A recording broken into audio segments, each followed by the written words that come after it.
All right, welcome to the show. I'm Bill Hargenrader, best-selling author of Mars Journey Call to Action, and I'm here today with a great guest, the CEO of ExploreMars, Chris Carberry. Chris, welcome to the show. Well, thanks for having me on. All right, this is going to be great. So I'm going to read through your bio real quick, and then we'll jump right in. So Chris Carberry is the CEO and co-founder of ExploreMars, Inc., a nonprofit which was created to advance the goal of sending humans to Mars within the next 2 decades. Chris is a well-respected expert and influential director of strategic alliances in the space community and has been responsible for growing many partnerships, grants, and sponsorships for leading industry organizations. His innovative ideas and vast knowledge regarding space have given him a political presence when it comes to policymaking concerning the space-related matters. And he's also, as the CEO of ExploreMars, he's in charge of putting together the Humans to Mars Summit. So we'll talk about all that stuff. But to start off, Chris, can you just tell about your personal journey, like how you came to where you are now? Maybe, something that was important, influential in your life that kind of got you to where you are now? Oh, yeah, absolutely. It's actually an unusual journey, I think. I don't come at it from, I don't have an aerospace engineering background or scientific background. I actually started off in policy and history and actually worked many years in political history. I'd always been interested in space exploration, but early on, never really made the connection between, my policy background and how I can impact the space program. And then back in the mid-90s, to date myself, started kind of reviewing things again, started reading up on space. I wanted to kind of figure out what was going on with human exploration and science missions. And then realized actually reading things like Robert Zubrin's Case for Mars and some other items, other books, I realized that actually my background was precisely what the space program needed, that we had a lot of great engineers, a lot of great scientists, but the biggest issue, of course, was the ability to maintain a sustainable policy, that we tend to start a program, then a few years later with a new administration or whatever else, they shift directions. They cancel the program, shift directions, and it makes it difficult to, really actually get anything done if we continually change our minds. And so I figured at the time this was something I could have a pretty good impact with. And, I started volunteering with groups like the National Space Society, then the Mars Society, when that was created. I became head of policy for a lot of these groups. Yeah. And of course, back then, when you went into member of Congress, congressional office, when you said, oh, we should send humans to Mars, this was challenging. There were a lot of rolling eyes. You could see a little bit of giggle in the background. They looked at us as though we were wearing Vulcan ears or something. And so, but of course, over time, boy, have things changed. Yeah. While we're not quite there yet, we still need to build momentum. Right now it's policy. Everybody assumes we're going to go to Mars. And so quite a dramatic difference over that time period. So slowly I transitioned. And eventually, I was head of political outreach for the Mars Society for many years, and I became the executive director of the Mars Society. But then in 2010, I'd left the Mars Society in 2009. In 2010, we founded ExploreMars. In the time period, I made a complete transition from my history background, working full-time here, when we founded, ExploreMars. And, we've been very successful. Since our founding, we've grown each year, and I think we've had a really solid impact working with our kind of topical programs, policy outreach, STEM education, and as you mentioned, partnerships. I think that's what we do best. We partner well with other organizations, different types of constituencies that don't necessarily look like a natural fit, but we've brought a lot of them together and broadened the entire community supporting Mars exploration. I love that. The idea of collaboration, partnering with different groups. A lot of times you'll see in many different industries, cybersecurity industry, which my background is in cybersecurity, project management, is these silos of people trying to do the same thing or different parts of the same thing and not talking to each other. And I love that you guys have that as one of your... The main problem, when we were founded, it still exists now, Oh, yeah. The space community tends to be siloed.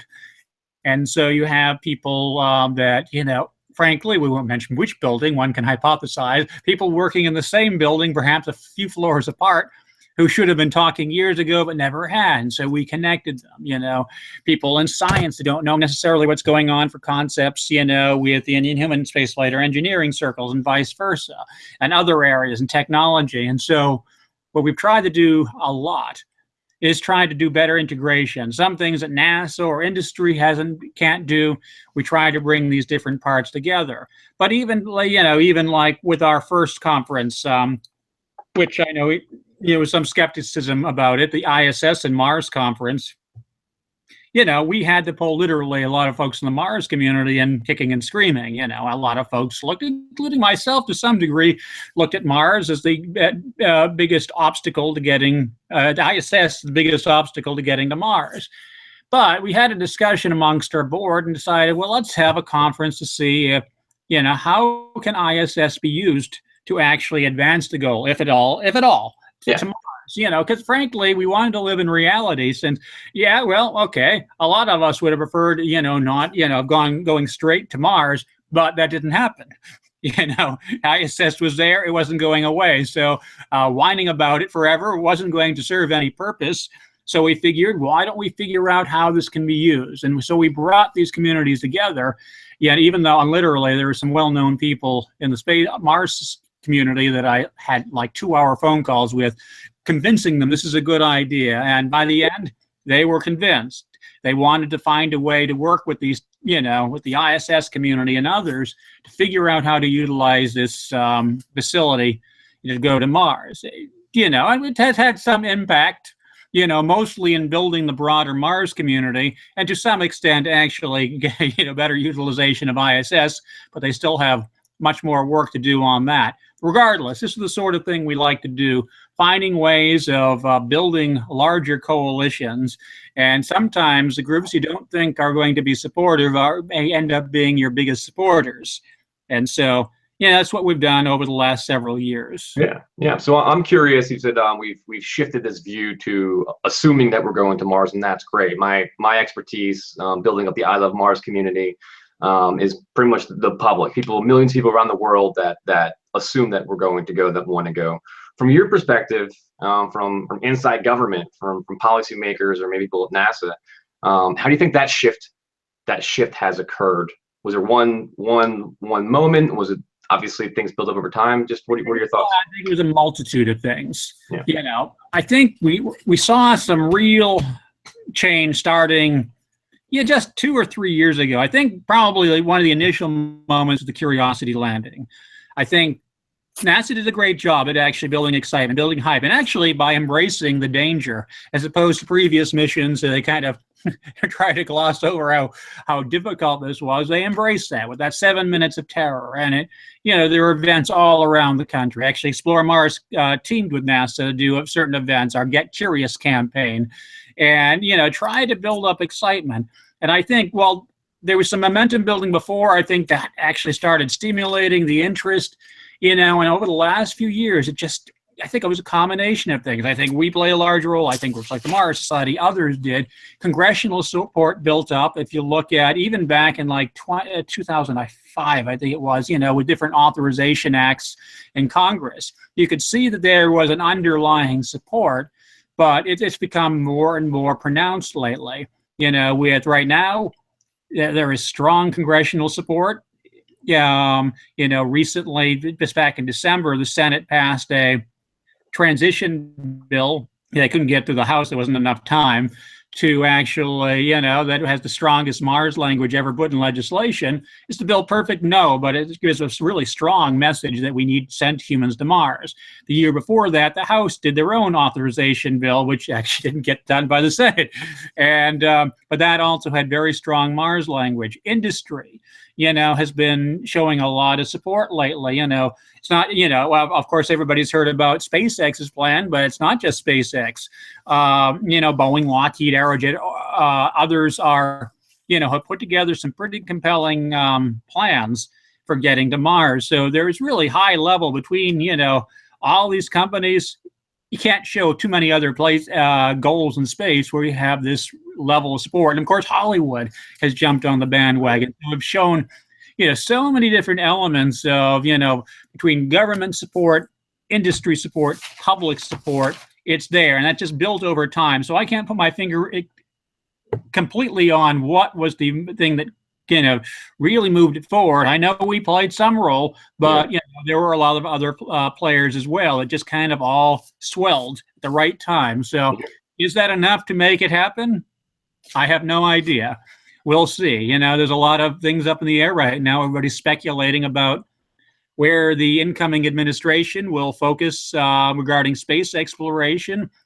You know, lots of, you know, a lot of rumors it'll be redirected towards the moon. You know, the questions about how much focus will be on more commercial elements. And so these are a lot of big questions which are going to affect this. Yeah, we were going to talk about the predictions or thoughts on policy and politics of the incoming administration. Do you want to share some of your thoughts now that we're talking about it? Yeah, sure. I mean, it is interesting. You know, obviously you've read all the probably the same articles as I have. I have spoken to a number of people close to the, you know, who are advising the administration.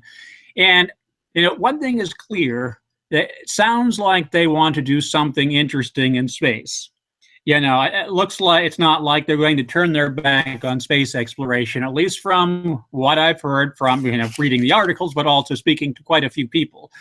And so I tend to think at this point it's not going to shift entirely away from Mars. The question will be how much emphasis will be placed on lunar activities. And frankly, I'm not opposed to going to the moon. Just how can we do this in a manner that's not going to delay Mars, you know, indefinitely or by decades? You know, so if we can find a way to make, you know, utilize the moon as much as makes sense, you know, to complement going to Mars. And this could be done through commercial activities or other things you would love to find. I know there's a lot of interest in doing commercial activities on the moon. They can find the right mix for that. That would be great. Yeah. So we'll see. I'm optimistic something's going to happen, but we just, you know, well, we'll see, you know, and we're going to continue doing as much as we can to, you know, make the case for Mars, you know, and show that it's a very logical destination. And frankly, based on all that support that we've already mentioned in this call, you know, it would be unfortunate to throw that away, because that level of support, that broad bipartisan support, doesn't come around that often. Why throw that away? Yeah, so we'll keep doing what we're doing and see how the cards fall. Yeah, well, we'll see, and we should know soon. I hear, you know, they want to, you know, from various places that, you know, they may want to move on this fairly quickly to kind of, so we have a better sense of where it's going. Yeah, but we'll see. So, yeah, we'll see. We will see. We'll see. We'll hope. We'll keep doing things from our own efforts. Something came up here that wasn't really going to ask, and maybe with your history background, obviously there's some new things going on, but is there any period in history, any project that might not have a direct, let's say, economic benefit, but we still went ahead and did that? Any period in history that we can kind of use as an analogy for what's happening now? Well, you know, it's, you know, even when people came to the New World, you know, there was an economic motivation, but they didn't know if it was actually going to happen. You know, and a lot of people have economic motivations for going into space. Harder to make that argument for Mars immediately. There are a lot of resources there, you know, that are good for sustaining life, but it's harder to make the economic argument for that just because it's so far off. There are, you know, there are a lot of, at least directly, I can make a lot of great economic arguments for going to Mars because all the innovation, the technologies, you know, the national morale, I think it will have a tremendous impact, you know, on the country and the world. It's just whether there's going to be, like, you know, we're not going to Mars to mine gold, you know. Yeah. So, you know, you can make an argument maybe for lunar exploration for that. Even that's hard, you know, it's still difficult to figure out if that actually will pan out as well. So, you know, so coming to the New World, although there were actually, there was an economic motivation, you know, it was hard to see whether that was actually going to come about. And I think it's kind of going when we go to Mars. I think there will be economic benefits. It's just, it's going to be hard to figure out what they are until we're actually doing it. But we do know, like with the Apollo program, which wasn't economically motivated either, but that, of course, there was one reason we went to the moon, to beat the Soviet Union. But, you know, if you look at it, it had a tremendous economic impact, tremendous technological impact. Our world is a much different place because we did it. with the technologies that get motivated by it, or the people who went into science and engineering because they were inspired by it. So yeah, no, I like that. It's a risk. The payoff is going to be there. We can't tell you what it is. Just march forward. And that's the thing. It's hard for, major things like this, it's hard to really place your finger on it.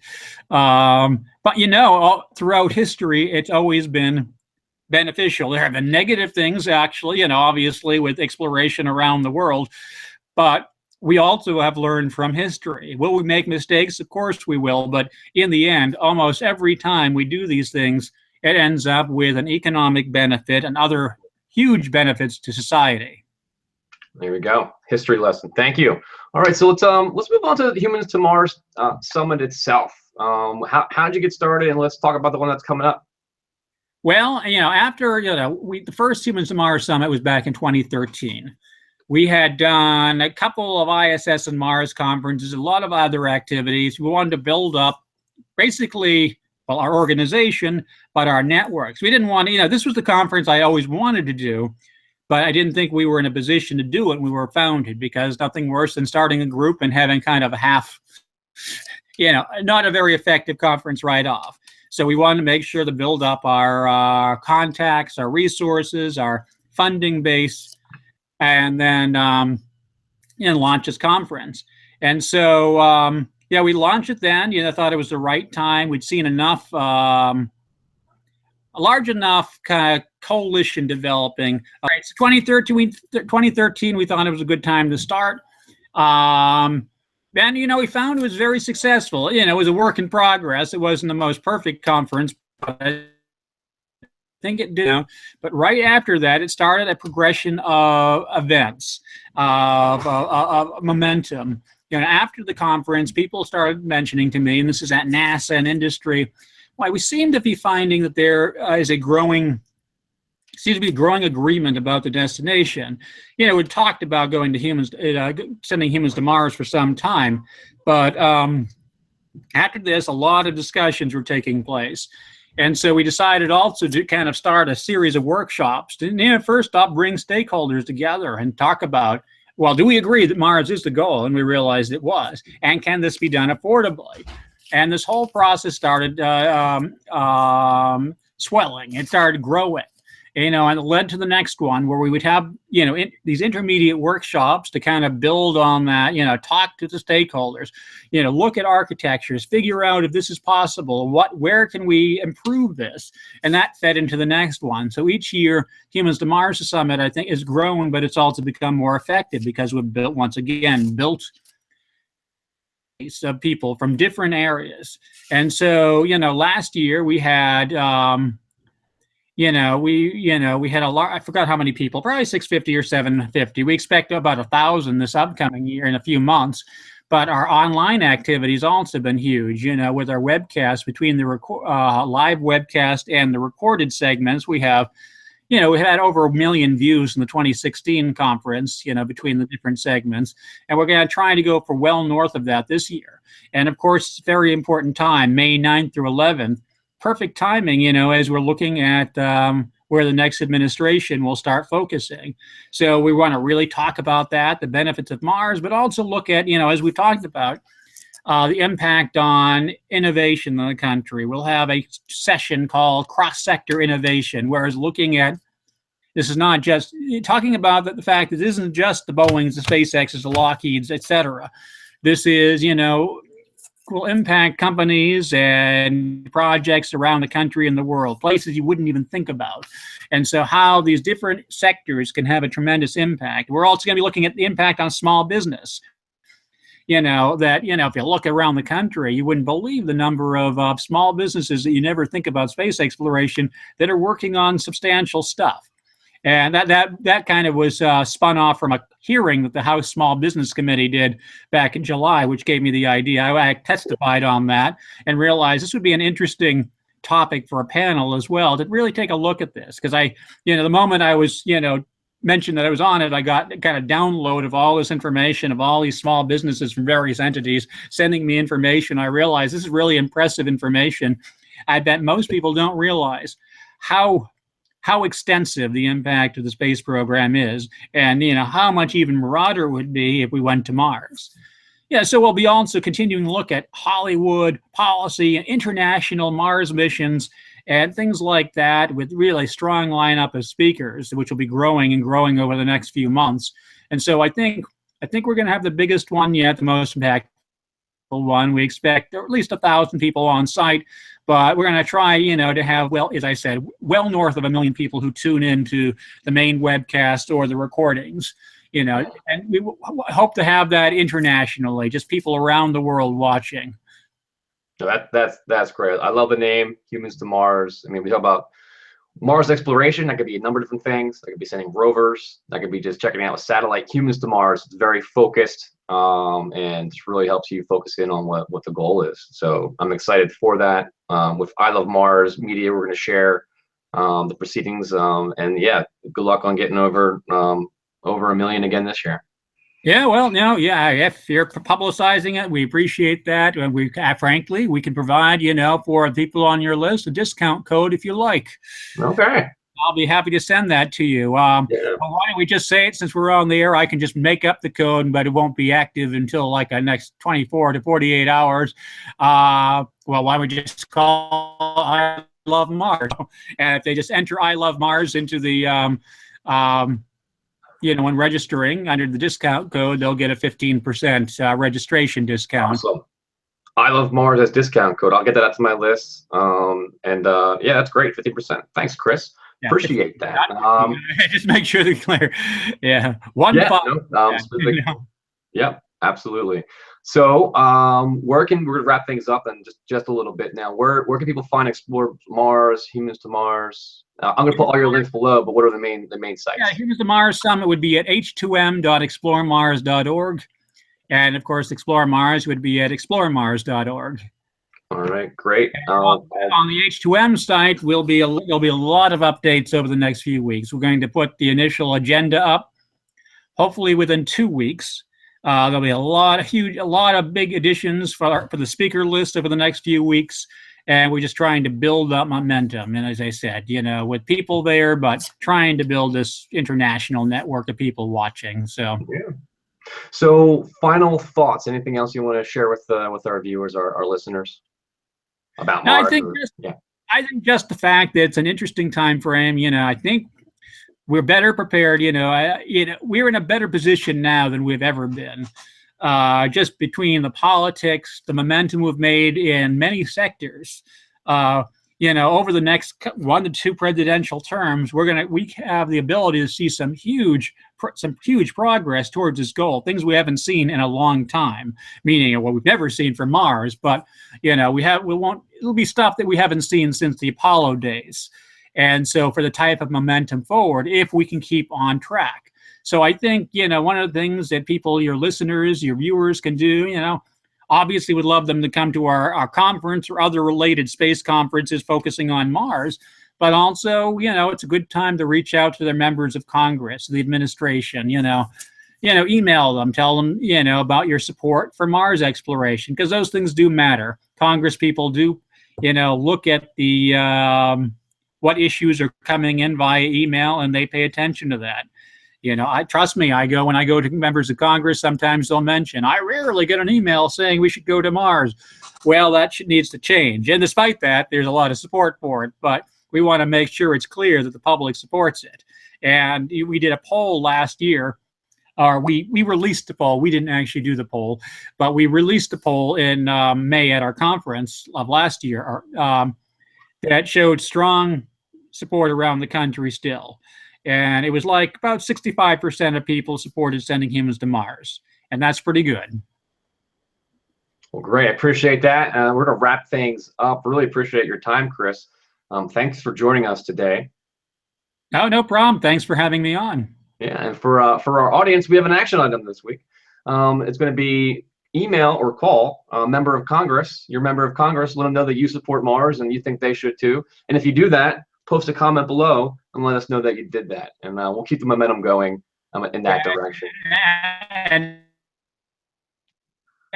after emailing the White House as well, just to make sure everybody is on, we get as many people as possible stating their support for the new administration, in the new administration for Mars exploration.